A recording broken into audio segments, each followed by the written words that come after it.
every community, there are people who choose not to wait for opportunities, but instead create them. Entrepreneurship, as discussed in Module 1, is about recognizing opportunities, taking risks, and using one's skills and determination to create value, not only for oneself but also for the community. Good day everyone! For this video, we chose to feature a successful entrepreneur from our community. We already conducted an interview with Sir Rolando Kuyanik de la Cruz Cano, A local entrepreneur whose journey reflects the true meaning of entrepreneurship. hard work, Perseverance and self-belief. join us as we learn from his story and understand how entrepreneurship Plays an important role in community development.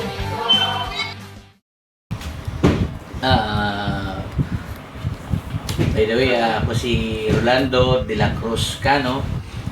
Tawag sa akin, Kuya Nick, City Councilor ng San Carlos.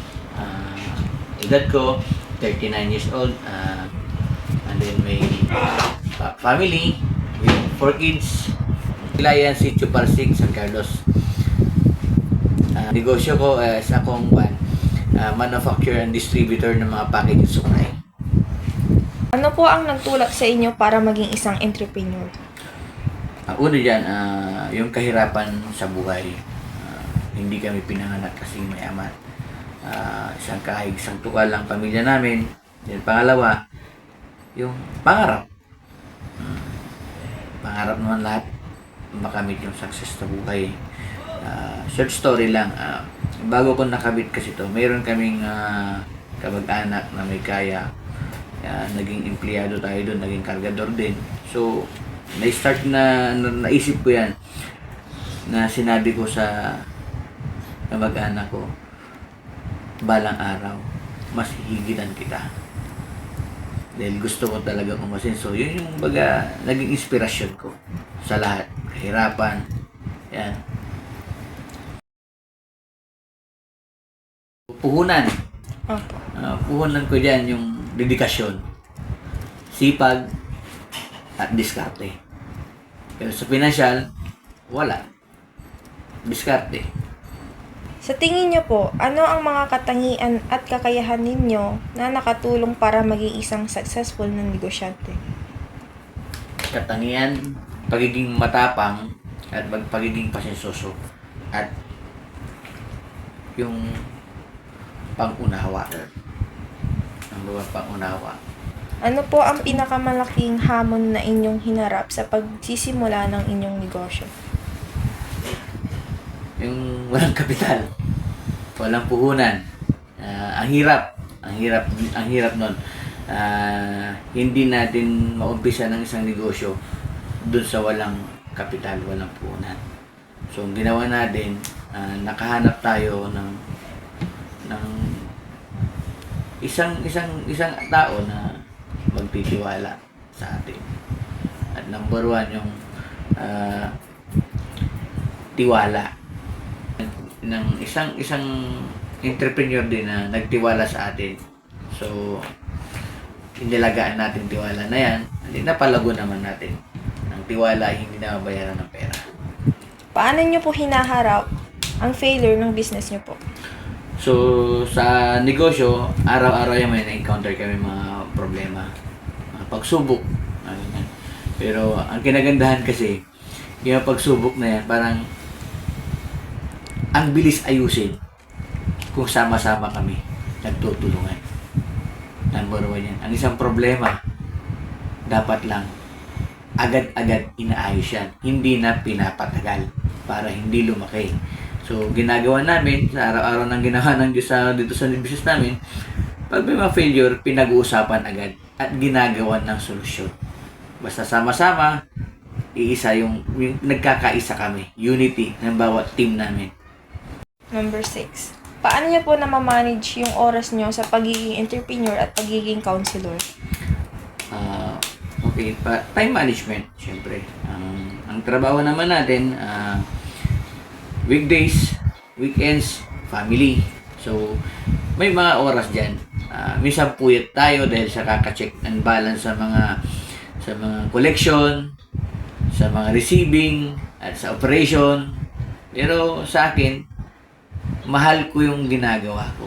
So, napakadali na lang sa akin. Yung pagiging counselor naman, being public servant, minamanage naman natin mabuti bilang isang legislator na gagawa tayo ng mga resolution and ordinance dito sa ating bayan, hindi lang doon sa charity, yung pagtulong natin. Nandyan na po yan. Before ako nag-counselor, tumutulong na talaga ako sa mga nangailangan. Kasi kung ano yung meron sa akin, galing sa kanya. So, wala akong dahilan para magdamot sa mga tao. Ika nga nila, share your blessing.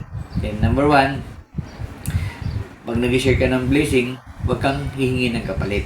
At important din lagi dito, galing dito sa puso.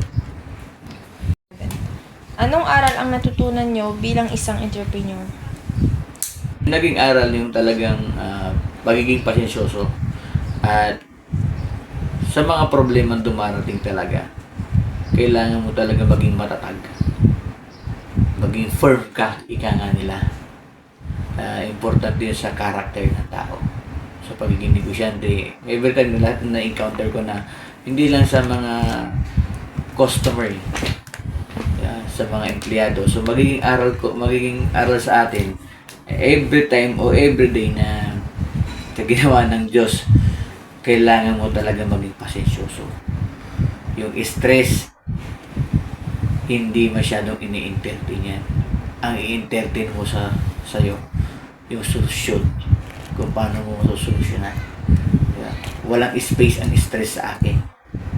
Yan importante. Huwag mo nang bigyan yung space sa utak mo yung stress. Maging pasensyoso lang. Last question po. Anong advice po ang maaari nyong ibigay o maitulong para sa mga nangangarap ding maging katulad nyong isang negosyante? So, lalo sa mga kabataan, di ba? Kung papasok sa negosyo, hindi lang dun sa kung ano yung in demand, kung ano yung uso, di ganun. Kailangan gusto mo yung ginagawa mo. At kung ano yung forte mo, yun. And then, huwag masyado mag-apura. Dadaan talaga sa butos ng karayom lahat na nag-uumpisa. And then, halimbawa, umakyat ka na dun sa tuktok, nabot mo na yung pangarap mo. Bumaba ka para magpasalamat sa mga tao na sumuporta sa'yo at tumulong sa'yo. Lagi lang nakayuko ang yung ulo sa lupa. Wag mong isipin na mataas ka na. Wag mong isipin na may makita na mapera ka. Importante yan. Galing ka sa baba, andun ka pa rin. Ang pera hindi ginudyos yan. Ang pera kaya ginawa yan para itulong at ibigay sa mga tao. Yan ang importante. At sabi ko nga, ang successful na tao ay yung nagbibigay. Importante yun, yung nagbibigay. Napakaganda, napakagaan sa loob yung nagbibigay ka. It's better to give than to receive. Sabi nga nila. And always put God first sa lahat ng ginagawa natin. Importante pa rin siya. Yan ang pinaka-importante sa lahat ng negosyante, ang manalangin sa Kanya at magpasalamat at humingi ng kapatawaran sa ating Diyos Ama. So yun lamang. Thank you.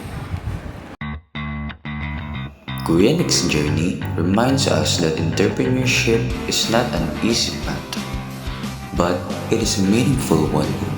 Successful entrepreneurs are driven by motivation, guided by strong characteristics, and equipped with essential competencies such as decision-making, discipline, and risk-taking. Through this interview, we learned that entrepreneurship is more than just earning income. It is about courage, responsibility, and creating opportunities for growth. Sir Rolando Kuya Nick de la Cruz Cano story inspire us. As a student to explore entrepreneurship as a possible career path and a way to contribute to our community.